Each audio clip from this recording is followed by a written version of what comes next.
ఇప్పుడు present generation అంతా over smart అయిపోయింది. మీకు ఎంత కంఫర్ట్ అయితే ఇస్తుందో హ్యాకర్స్కి అంతే ఓపెన్ డోర్ని క్రియేట్ చేస్తారు.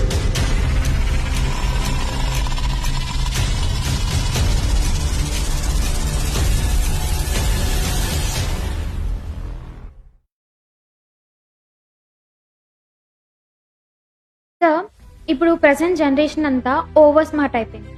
Like smart fridges, smart bulbs, smart fans ఇలా వచ్చేసాయి. ఇవన్నీ మన ఫెసిలిటీస్ని పెంచుతున్నాయా, లేకపోతే హ్యాకర్స్కి అడ్వాంటేజెస్గా మారుస్తున్నాయా?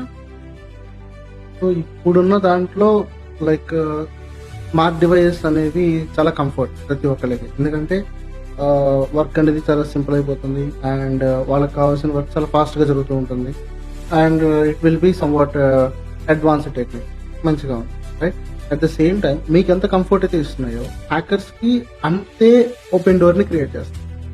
లైక్ ఫ్రిడ్జ్ ఉందనుకోండి, ఫ్రిడ్జ్తో temperatures are different kinds of add-ons అనేవి వస్తూ ఉన్నాయి. Like smart devices at the rate like smart fans వస్తున్నాయి, స్మార్ట్ బల్బ్స్ వస్తున్నాయి, రైట్? స్మార్ట్ టీవీస్ వస్తున్నాయి. There are lot, right? So ఇవన్నీ కూడాను మీకు లైక్ కన్వీనియన్స్, లైక్ కంఫర్ట్ని క్రియేట్ చేస్తాయి.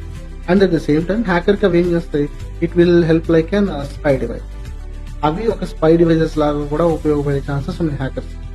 ఓకే, సో వాళ్ళు ఏదైనా ఒక డివైస్ ని పొరపాటున కాంప్రమైజ్ చేయగలిగారు అంటే ఎంటైర్ ఈ హోమ్ నెట్వర్క్ ఏదైతే ఉంటుందో ఆ నెట్వర్క్ లో ఉన్న అన్ని డివైజెస్ ని కాంప్రమైజ్ చేసే ఛాన్సెస్ అనేవి ఉంటాయి అన్నమాట, రైట్?